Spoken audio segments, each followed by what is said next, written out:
السلام عليكم ورحمة الله وبركاته. ازيكم يا حبايبي؟ عاملين ايه؟ صلوا على النبي يا جماعة.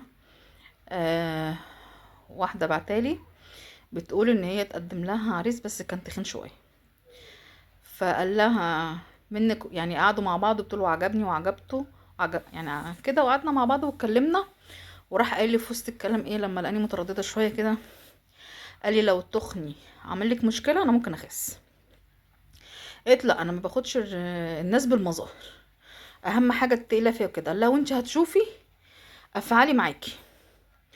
قلت له فعلا انا فتره الخطوبه عدت ولقيته كويس ومفيش حاجه، بني ادم كويس ومحترم ومش حارمني من حاجه ولا مقصر معايا في اي حاجه، كل اللي انا عايزته في جهازي جابه والحمد لله، واتجوزنا وقعدنا 5 سنين مع بعض وربنا كرمني ببنت. فبعد الجواز بقى طبعا والاكل وكده تخن زياده. فالمهم راح قال لي ايه خلاص انا ايه هعمل رجيم وكده، بس انا بنزل بصعوبه كده. قلت له مفيش مشكله براحتك. فبتقول خس 20 كيلو بس لسه عايز يخس 20 كمان. فبتقول بقيت اعرف مش طايقاه، منظره مضايقني، بقيتش عايزه انزل معاه، واسلوبي اتغير معاه، وهو مش فاهم. يعني عمال يقول لي مالك في ايه، اقول له مفيش حاجه. اقل كلمه هو يقولها اروح انا مزعقه وغلط يعني وهيجوا كده. فهو برضو مش فاهم، وانا في نفس الوقت لما بقعد افكر كده بلاقي ان انا غلطانه وهو ما عملش حاجه، فانا مش عارفه اعمل ايه. المهم في مره عمال يزن عليا ان انا خلف تاني. فطبعا مفيش مشكله ان احنا يعني الدنيا حلوه معانا ان نخلف، بس بما انا مش طايقاه. وطبعا هو مش واصل له الكلام ده، هو مش عارف ان انا متغيره بس مش فاهم ليه. ففي يوم قاعدين عمال يتكلم معايا، احنا بنتنا عندها 3 سنين ودنيتنا جميله، انتي مش عايزه تخلفي تاني ليه؟ انا امي وانا يعني امي بتسالني في مشكله، فبقول لها لا، واحنا شقتنا كبيره ومعايا يعني مقتدر والدنيا حلوه، مش عايزه تخلفي ليه؟ فبتقول يعني ما كانش ليه علاقه بالكلام اصلا.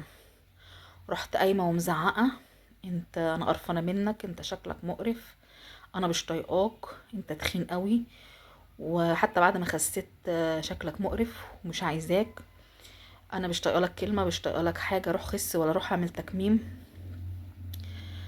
قبل ما ننكش كده، كان قبلها بكام يوم بقول له ايه اعمل تكميم، قال لي لا انا اخاف من العمليات، انا بخس بالبطيء اي نعم بس بخس.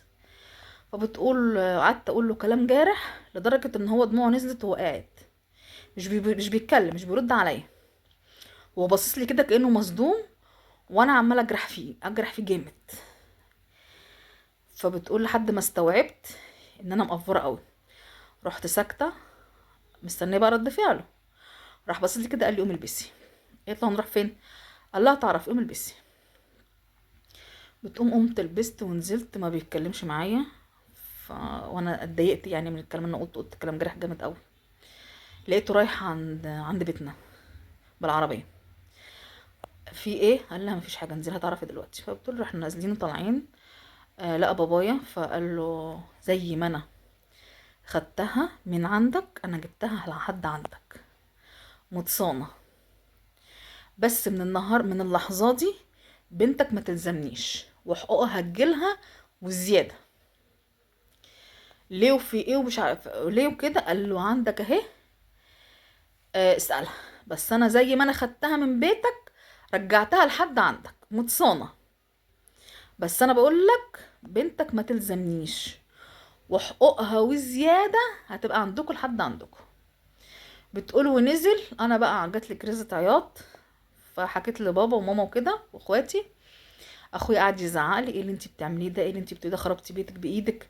فبتقول له انا مش شايفه انه اوفر يعني، ومش موضوع مش مستاهل ان هو يطلقني، ايه يزعل شويه وخلاص. فقال لها هو اللي يزعل شويه وخلاص، انت جرحتيه جامد وجرحتيه في رجولته، انت خربتي الدنيا، هيبص في وشك ازاي وانت اصلا بتقولي مش حرمك من حاجه ومش مقصر معاكي في حاجه، تخن ايه ونيلة ايه على دماغك. بتقول فبتقول له ايه وانتوا مش فاهمين؟ قال لا مش فاهمين، انت اللي حماره، انت ايه هو انت عايزه ترصي راس ده كله وفي الاخر يقولك سمعا وطاعا؟ انت خربتي بيدك بايدك، وعمال يزعق. قالت لا الموضوع مش مستاهل اصلا، ايه كنت غضبانه وزعلت وقلت كلمتين وخلاص، في ايه؟ قال لها كلميه وراضيه. فبتقولي فعلا لقيت كلهم هجوا عليا وزعقوا لي، وامي قعدت تزغط فيا وتقول لي خربتي بيتك بايدك، خربتي بيتك، الراجل محترم وما شفناش منه حاجه، بيعملنا احسن معامله وشايلك فوق دماغه، وانت عايزه ايه؟ انت نمروده ليه؟ فقلت لهم لا فيش حاجه، انتوا مكبرين الموضوع ليه، ده انا هكلمه وايه وهرضيه وخلاص. فبتقول برن قالت له عامل لي حظر على الواتس وعلى الفيس وعلى التليفون. طب انا اوصل له ازاي؟ عايزه اوصل له عشان ان انا اقول له معلش بس كرامتي نقحة عليا. يعني انت كرامتك نقحة عليكي عشان مش عايزه تتصلي بيه عشان هو قال مش عايزك، واللي انت رصيديه ده كله وهنتيه. بتقولي الراجل يعني عيط من الاهانه اللي انت اهنتها له. يعني انت عندك كرامه وهو ما عندوش كرامه؟ انت فعلا ست مستفزه قوي. وتخن ايه ونيله ايه؟ ما كنت جبتها له بالشياكه. وقعد يقولك في الاول عايزين اخس اخس، وقلتي خستي 20 كيلو، يعني بيجي منه يخس تاني، ايه المشكله؟ يا ستي بتقولي مش حرمك من حاجه، ما بصي الايجابيات سايبه ماسكه في السلبيات ليه؟ يعني انت مش فاهمه، انت بجد انت خربتي بيتك فعلا. واخوك عنده حق واهلك عندهم حق ان هم يبهدلوكي، وانت مش عارفه توصلي له، انت جرحتيه ووجعتيه ومش طايقك وعايز يطلقك يعني شوفي حل بقى. لازم تطاطي. كرامه ايه يا ام كرامه وهو ان شاء الله؟ انت ماسكه في كرامتك وسايبه في كرامته هو؟ انت غلطانه، والغلطان يعتذر وتصرفي باي طريقه ان تراضيه. انت غلطانه غلطانه غلطانه. كرامه ايه يا ام كرامه؟ الراجل انت يا لهوي، ده انت وجعتي الراجل جامد. وقرفانه ايه اللي انت ايه ده؟ حتى الالفاظ زفت زفت. يا شيخ حرام عليك، وصلي له من اخته من امه من اي، روحي له. انت لسه ما طلقكيش، لسه على ذمته. روحي له البيت، روحي له الشغل، روحي له في اي حته. راضيه باي طريقه، هتخسري بيتك وهتخسريه ومش هتلاقي راجل زيه تاني. عشان انت اتنمرضتي ربنا هيوعدك بيتنمرض عليكي. حرام عليكي وارجعي له. قلت لي عايشين 5 سنين ما شفتيش منه حاجه، واهلك بذات نفسهم معترفين وجايين عليكي، يبقى عمرهم ما هيجوا عليكي عشان هو لما كان لا يعني اكيد كويس. فانت ما تبوظيش حياتك بايدك. استعيذي كده بالشيطان، ولا يكون حد لعب في دماغك. ارجعي لبيتك ولجوزك وراضيه باي طريقه. كرامه ايه يا ام كرامه؟ مفيش كرامه من الراجل والست، يعني زوج وزوجته. وانت الغلطانه، غلطانه باي طريقه راضيه. ومش بالمظاهر ولا المهم يعني، بروحه بتصرفاته باحترامه بادبه، وصاينك وصاين بيته، ومش حارمك من حاجه. ليه سايبه ده كله ماسكه في تخنه ومش تخنه؟ انت ايه اللي انت في ايه التفاهه دي؟ ماشي يا ستي عندك مشكله، راجل خس 20 هيخس تاني، ايه المشكله؟ ليه تهينيه وتوجعيه ليه؟ وانتوا قلنا رايكم في الكومنتات ايه، وصلوا على النبي يا جماعه. ولايكات بالله عليكم بقى، والسلام عليكم في فيديو جديد.